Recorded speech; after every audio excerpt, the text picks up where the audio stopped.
مختار نامے میں ایک ہائی لائٹ کرنے والی بات یہ کہ مختار کا جہاد چونکہ کربلا ہی کا ایک حصہ، تو جیسے کربلا کا جہاد عورتوں کے رول کی اہمیت سمجھے بغیر سمجھ میں نہیں آئے گا، مختار کے جہاد میں بھی قدم قدم پہ ہمیں خواتین کا وہ رول ملتا جس سے یہ پتا چلتا ہے کہ اسلام نے حجاب کا حکم دیا، وہ الگ بات، لیکن حجاب کا مطلب یہ نہیں کہ عورت کو قیدی اور جاہل بنا کے کونے میں بٹھا دیا، جیسے عمر ساتھ پکڑا گیا صرف اپنی بیوی کی وجہ سے، خولی پکڑا گیا صرف اپنی بیوی کی وجہ سے، مختار کو ابن زیاد کی قید سے رہائی ملی فقط مختار کی بہن کی وجہ سے۔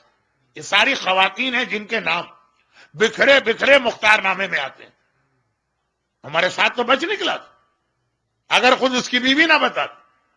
خولی تو اس طرح سے اپنے آپ کو چھپا کے بیٹھ گیا تھا کہ مختار بار بار کہتے تھے، آئے عبداللہ کامل، یہ مختار کی فوج کے پولیس کے سربراہ تھے، یا پاکستان میں جیسے ایس پی ہوتا، کہا کہ کسی طرح خولی کو پکڑ کے لاؤ، وہ مجھ سے برداشت نہیں ہو رہا، اور نام و نشان نہ ملے اگر اس کی ایک بیوی پتہ نہ بتا۔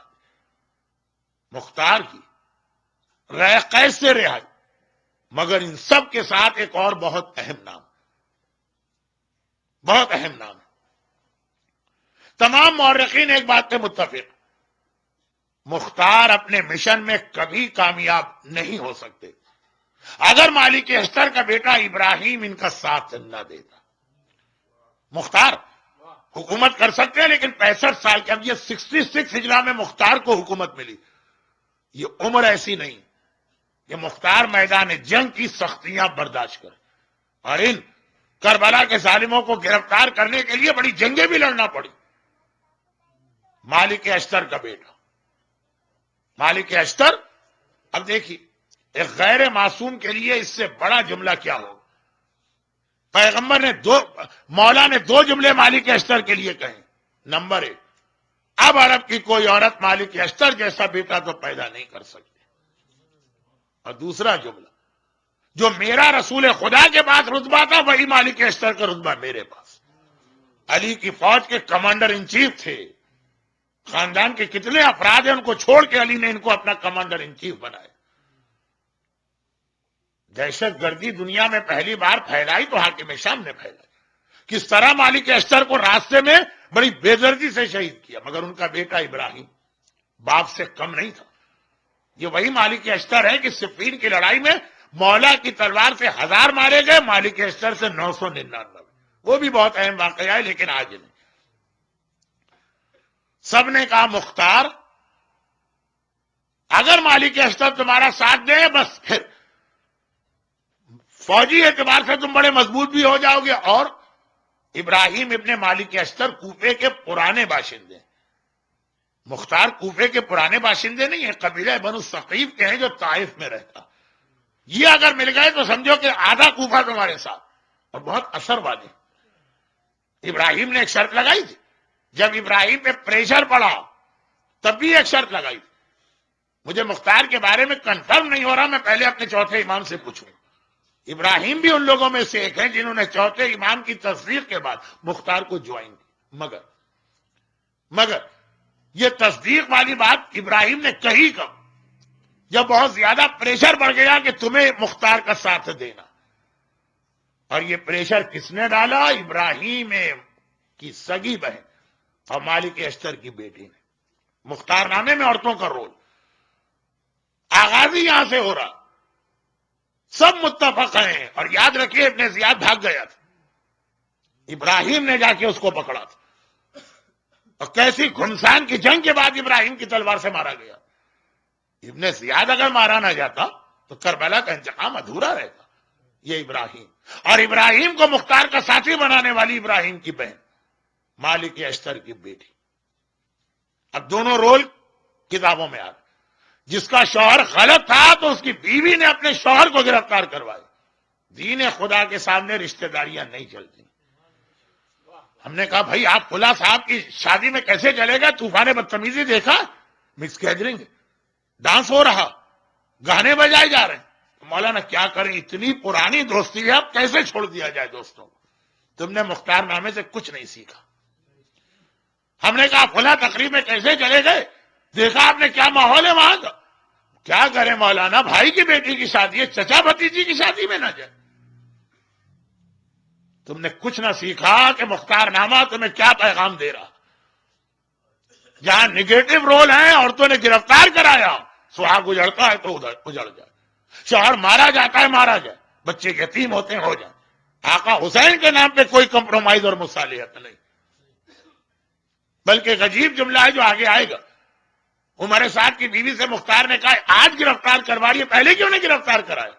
بڑا پیارا جواب دیا اس نے، لیکن یہ ایک جملے میں بیان کرنے کا نہیں ہے، جب عمر سعد کا واقعہ آئے گا۔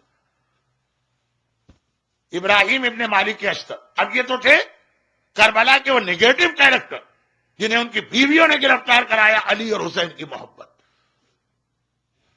کوئی اہمیت نہیں، سہاگ کی اجڑتا ہے اجڑ جائے، بچے یتیم ہوتے ہیں ہو جائے، آقا حسین کا قاتل زندہ رہے یہ برداشت نہیں۔ اور یہ تھے پازیٹو کیریکٹر۔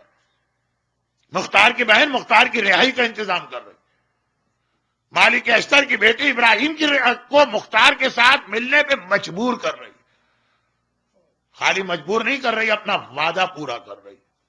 اور کیا تھا وعدہ؟ بس منزل مصائب آ گئی اور اسی انداز سے گفتگو چلے گی۔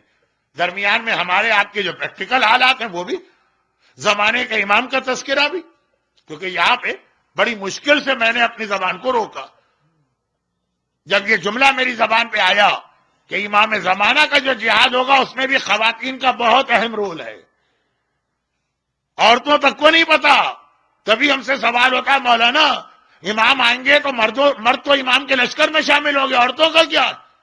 اس سوال بتا رہا ہوں، ان کو پتہ ہی نہیں ہے کہ عورتیں بھی امام کی فوج میں ہیں۔ خیر، اب یہ میں بہت مشکل سے روک رہا ہوں، آپ حضرات کا حوصلہ ہمت ہے کہ آپ 1.5 گھنٹے سے زیادہ مجھے سن رہے ہیں، لیکن بہرحال مجھے آپ کا خیال کرنا ہے، آج میری بھی تیسری مجلس تو ہے، تو بس باقی باتیں کل۔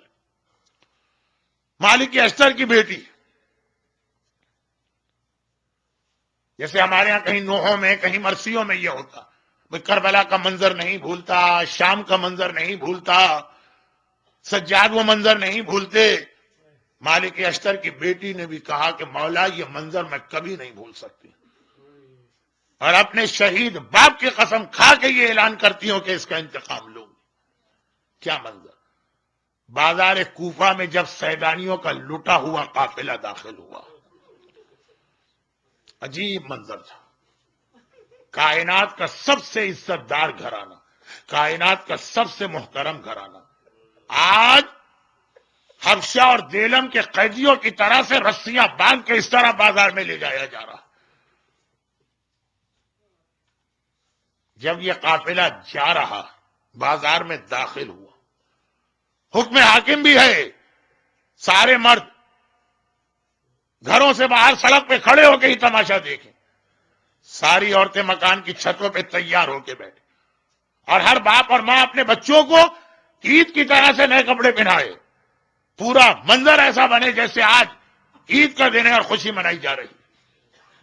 کوفے کے اوباش اور بدماش قسم کے لوگ، انہیں تو اللہ موقع دے، طنز، تانے، تالیاں پیٹنا، مذاق اڑانا، توہین آمیز جملے کہنا، اتنا اینٹی کلائمیکس۔ 1 مہینے پہلے مسلم ابن عقیل کے ہاتھ پہ بیعت کرنے والے اتنے جلدی بھول گئے۔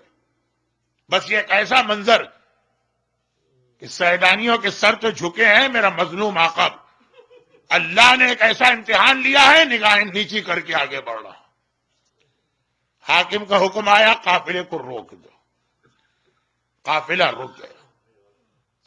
سجاد کے کان میں کسی خاتون کے رونے کی آواز آئی، ہچکیاں لے کے روتی جاتی، کہتی جاتی ہے مولا مجھے اپنے شہید باپ کے خون کی قسم کھاتی ہوں، یہ منظر کبھی نہیں بھولوں، مولا اگر میں زندہ رہی تو آج کے اس منظر کا انتقام لے کے دکھاؤں گی۔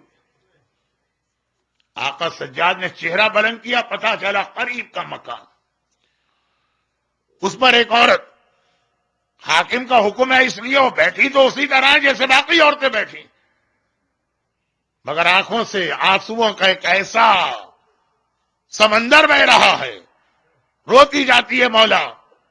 امام سوال کرتے ہیں تو ہے کون؟ کہا مولا میں مالک اشتر کی بڑی بیٹی ہوں، اہل بیت کی محب ہوں، لیکن کبھی سوچا بھی نہ تھا کہ میرا آقا اور مولا میرے شہر میں آئے گا تو اس حالت میں آئے گا اور میں آقا کی کوئی خدمت بھی نہیں کر پاؤں گی، لیکن میں اپنے شہید باپ کی قسم کھا کے کہتی ہوں انتقام لینا۔ اور اس مالک اشتر کی بڑی بیٹی کا اتنا اہم حصہ ہوا ابراہیم کو کنونس کرنے میں، یہ مالک اشتر کی بیٹی۔ برحمتك يا أرحم الراحمين وصلى الله على محمد وآله